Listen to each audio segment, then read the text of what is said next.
Hi everyone, selamat datang di Ayo English dengan aku Misty. Video ini adalah part dari Grammar Matter series di channel ini.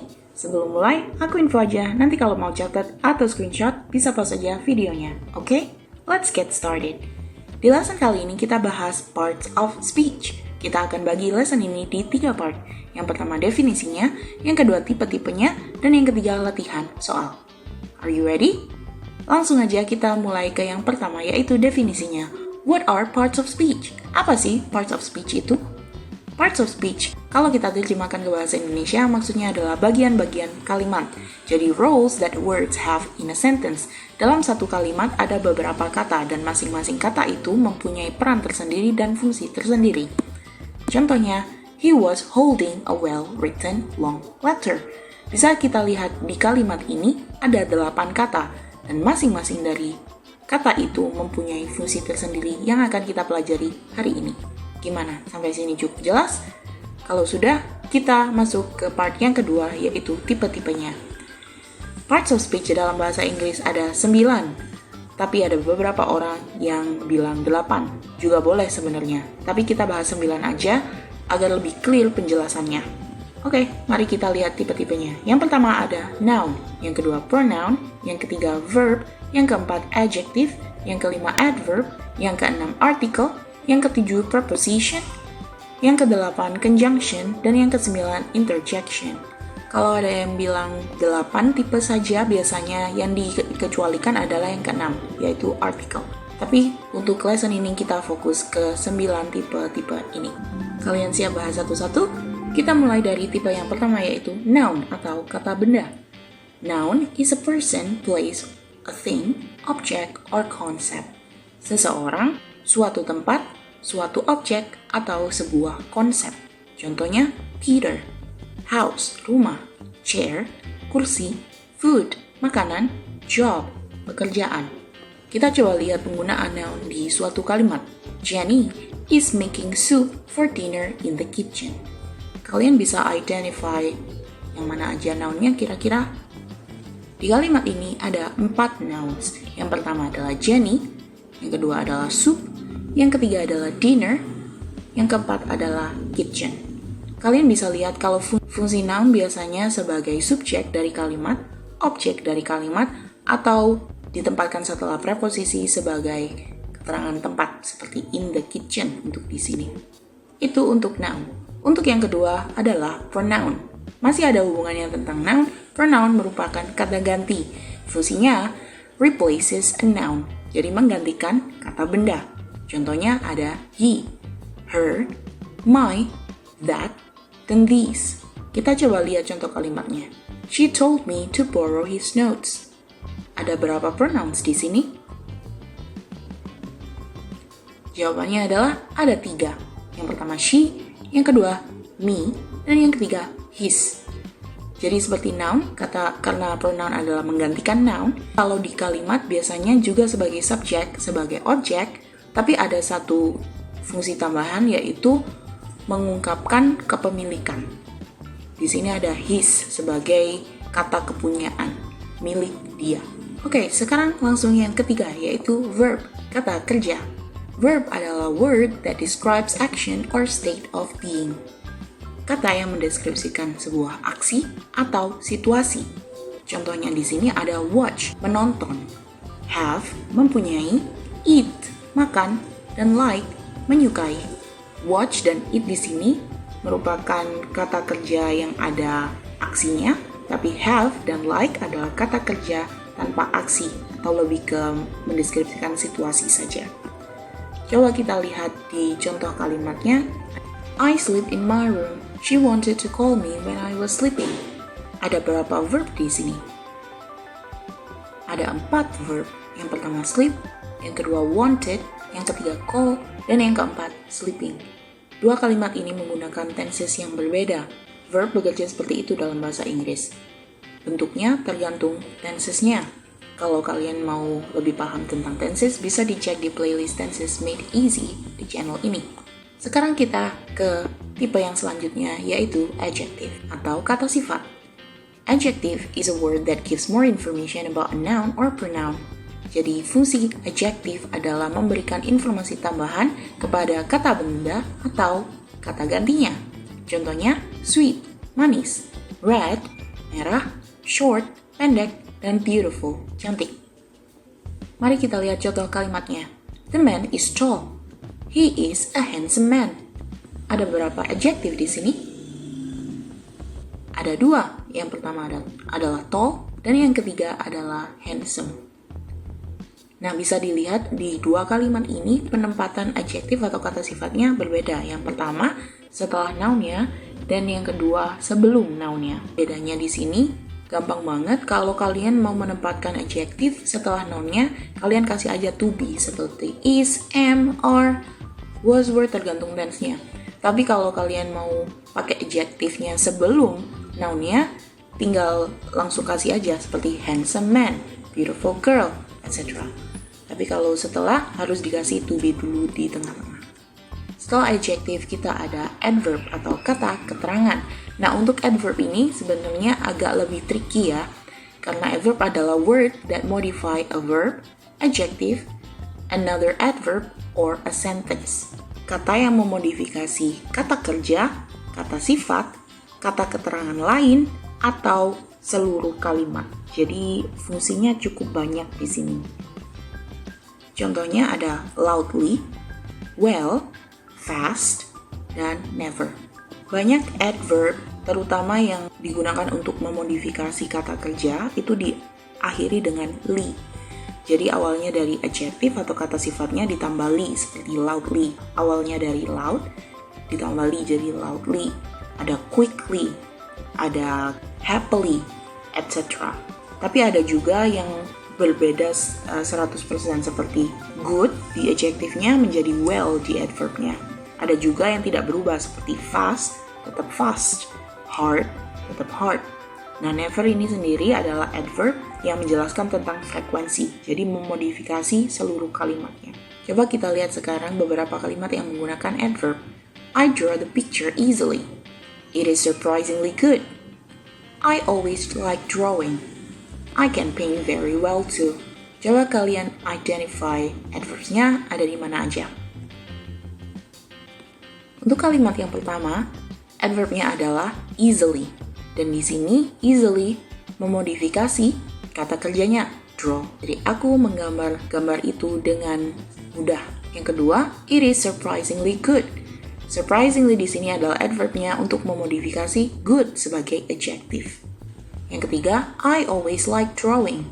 Always di sini memodifikasi seluruh kalimat karena always adalah adverb of frequency, menyatakan seberapa sering sesuatu dilakukan. Dan yang terakhir, I can paint very well too. Di sini ada 2 adverb, very dan well. Very adalah adverb yang memodifikasi well, adverb lain. Sekarang kita move on ke tipe yang keenam, yaitu article. Article di sini maksudnya adalah word that shows specificity of a noun. Kata yang menunjukkan seberapa spesifik suatu kata benda. Contohnya ada a, an, dan the. Jadi artikel ini sebenarnya ada beberapa orang yang bilang tidak termasuk di parts of speech di English karena merupakan bagian dari noun atau kata benda. Tapi tetap kita bahas di sini. Kita lihat contoh kalimatnya. An angry cat is fighting a dog. The dog is trying to bite the cat. Coba kita lihat satu-satu. Yang pertama kita pakai an karena cuma satu kucing, an angry cat. Tapi kita pakai an karena ada angry di situ, ada vowel, huruf vokal. Jadi kita pakai an angry cat. Nah yang kedua kita pakai a karena dog diawali konsonan. Jadi a dog. Untuk di kalimat yang kedua kita pakai the untuk dua-duanya karena kita sudah menyebutkan sebelumnya. Jadi an dan a, jadi an dan a merupakan artikel untuk kata benda yang tidak spesifik. Tapi kalau sudah kita ubah ke the, berarti spesifik, sudah kita sebutkan sebelumnya. Sekarang ke tipe yang selanjutnya yaitu preposition atau preposisi.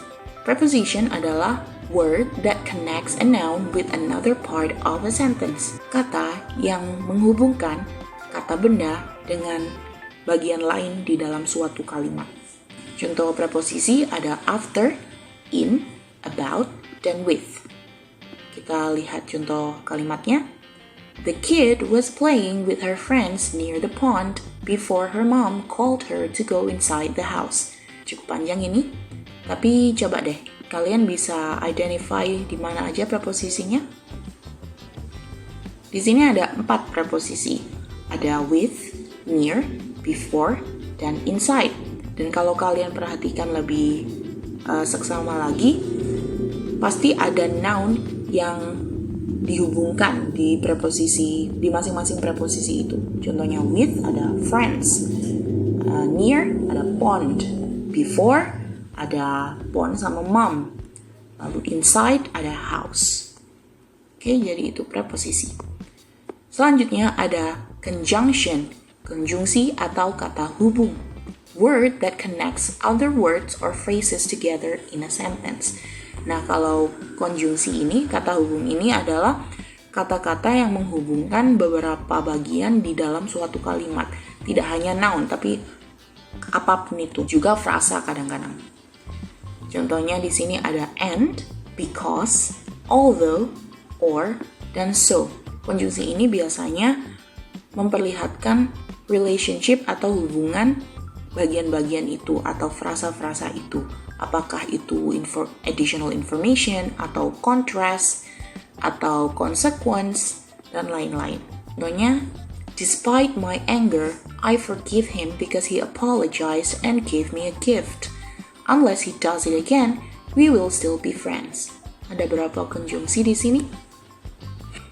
Ada 4. Yang pertama despite, yang kedua because, yang ketiga and, yang keempat unless. Yang terakhir kita ada interjection atau kata seru. So interjection is a word that expresses strong feeling or emotion. Kata yang mengekspresikan emosi atau perasaan yang kuat. Jadi biasanya diakhiri dengan tanda seru, exclamation mark. Contohnya ada ouch, oops, oh, dan wow. Coba kita lihat contoh kalimatnya. Hey, nice to meet you. I heard you got promoted. Congrats. Yuck. This salad tastes bad. Bisa langsung lihat kan interjectionnya yang mana? Yang pertama ada hey, kedua congrats, dan yang ketiga yuck. Jadi gimana? Udah paham belum basic-basicnya parts of speech di bahasa Inggris? Kita ke bagian yang ketiga ya, latihan soal untuk ngetes seberapa paham kamu. Untuk latihan soal yang pertama, bantu aku identify the parts of speech. I have a really fast car. Kita mulai dari I. Apa part of speech-nya? Pronoun. Kalau have, verb, kata kerja. A, article. Kalau really itu adverb. Kalau fast, adjective. Dan yang terakhir car is a noun. Ke kalimat yang kedua. Hooray! Mom said she would buy me the shoes or the bag I saw in the mall. Hooray adalah interjection. Coba lihat kalimat semuanya ini dan mana aja noun-nya. Kata bendanya yang mana aja. Kata bendanya ada 4. Yang pertama mom, yang kedua shoes, yang ketiga bag, dan yang keempat mall. Sekarang coba cari pronoun-pronounnya. Ada 3. She, me, dan I. Sekarang coba cari article. Ada 3 tapi semuanya the. Next kita cari verbnya, kata kerjanya. Ada 3 lagi. Yang pertama said, yang kedua would buy, dan yang ketiga saw. Kita cari conjunction next. Conjunction adalah or di sini. Lalu tinggal in di situ. Apa part of speech in ya? In adalah preposisi. So, did you get everything right? Eits, belum selesai. Sekarang kita ke latihan soal yang kedua, yaitu choose the best word to complete the sentence. Kalau kalian sudah paham part of speech, kalian pasti udah paham fungsi-fungsinya dan bagaimana menempatkan kata-kata tersebut di kalimat dengan baik sesuai fungsinya. Jadi, coba kita tes.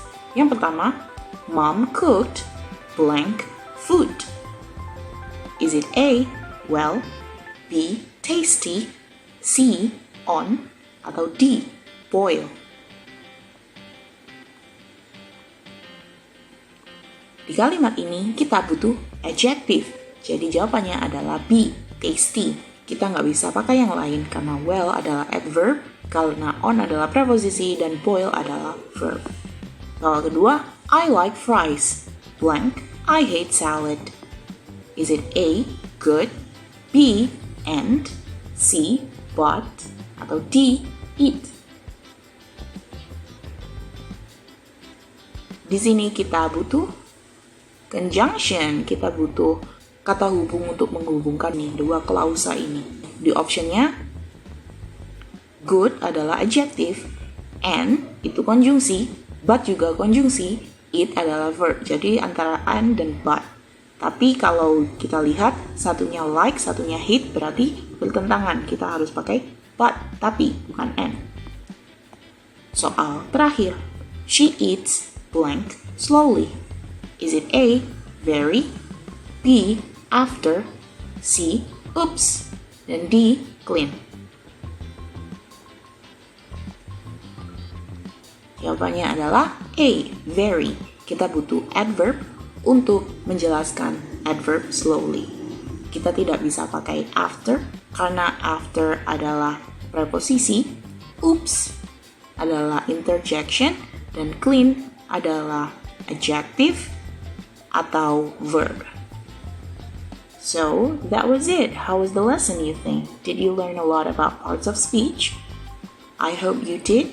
Video ini merupakan perkenalan aja untuk basic parts of speech. Jadi sebenarnya masing-masing part of speech di situ ada yang cukup kompleks penjelasannya, ada dibagi beberapa bagian juga, tapi video kali ini tujuannya cuma untuk ngasih tahu kalian kalau ini loh basicnya dan mereka punya fungsi-fungsi yang sudah aku jelaskan tadi. Okay, so I'll stop it here for today. Thank you so much for watching. Subscribe if you learned something, and I'll see you in the next video. Bye-bye!